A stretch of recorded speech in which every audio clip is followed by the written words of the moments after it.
Baik pemirsa TV Parlemen dimanapun Anda berada, saat ini saya tengah berada di Gedung Nusantara 2, tepatnya pada pembahasan untuk rapat paripurna yang membahas mengenai pembicaraan tingkat 2 pengambilan keputusan atas RUU tentang APBN 2024. Dan saat ini saya telah bergabung dengan salah satu anggota DPR RI, yaitu Bapak Hamka. Pak, mengenai pertumbuhan ekonomi yang mencapai 5,2%, seperti apa Pak? Apakah sudah relevan?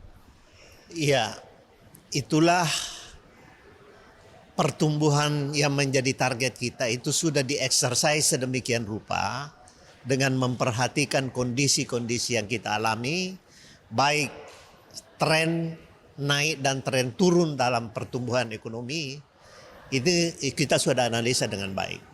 Artinya apa?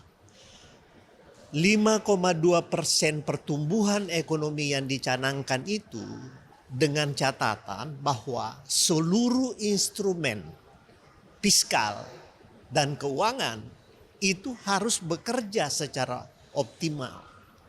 Harus didorong seoptimal mungkin. Makanya belanja negara sekarang itu jumlahnya kurang lebih 3.325 triliun. Artinya suatu belanja yang besar. Nah oleh karena itu dengan belanja itu dikirim ke daerah 800 triliun lebih termasuk dana desa. Belanja KL dan sebagainya. Seluruh belanja-belanja, apa itu belanja KL, transfer daerah, dana desa, itu diharapkan terjadi suatu multiplier efek ekonomi terhadap mendorong pertumbuhan ekonomi. Nah oleh karena itu pemerintah diharapkan sesuai apa yang disampaikan dalam rapat-rapat kemarin bahwa seluruh janji-janji presiden yang masih tersisa harus dituntaskan tahun 2024. Artinya lebih jauh bahwa dengan belanja pemerintah yang kurang lebih 3.325 triliun tadi itu mendorong pertumbuhan ekonomi lebih kuat lagi, investasi dikencangkan, pembangunan infrastruktur, bantuan sosial untuk kesejahteraan, stunting, dan sebagainya, utamanya kemiskinan ekstrim. Itu semua harus dilakukan secara simultan. Karena ketersediaan dana yang cukup besar.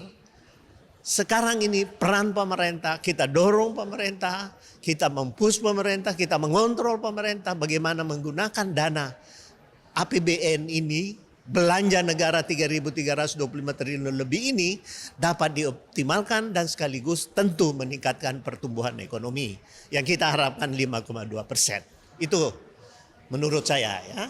Mengenai stunting yang di angka 14%, di bawah 14% kan juga masih ada proyek untuk pembangunan IKN. Apakah ini nantinya bisa dapat secara bersama-sama Pak? Ya, saya kira kami sudah pertimbangkan. Di dalam alokasi belanja negara, apa yang menjadi fokus perhatian, stunting, kemiskinan ekstrim, itu juga menjadi fokus dari pemerintah. Tidak terpengaruh dengan pembangunan IKN. Pembangunan IKN memang kita sudah hitung secara cermat. Anggaran-anggaran yang tersedia untuk itu sumbernya memang sudah harus dipikirkan dengan baik. Sehingga tidak terpengaruh dengan pembangunan IKN dengan penyelesaian stunting, penyelesaian miskin ekstrim, dan pertumbuhan ekonomi. Karena pertumbuhan ekonomi itulah yang menentukan sumber-sumber pendapatan itu bisa diperoleh. Nah makanya pemerintah menjaga fiskalnya, menjaga moneternya, menjaga kebijakan-kebijakan fiskal dan moneter ini lebih berfungsi dengan baik.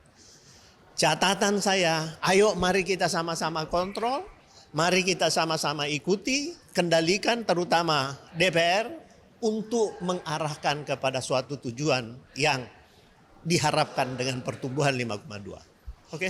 Oke siap Bapak. Terima kasih Bapak atas kesediaan waktunya. Baik pemirsa, demikianlah wawancara saya dengan salah satu anggota DPR yaitu Bapak Hamka, di mana pemerintah bersama-sama untuk menjaga dari kebijakan fiskal maupun moneter dalam menjaga APBN 2024. Saya Vincent Aldi, terima kasih atas perhatiannya dan kembali ke studio.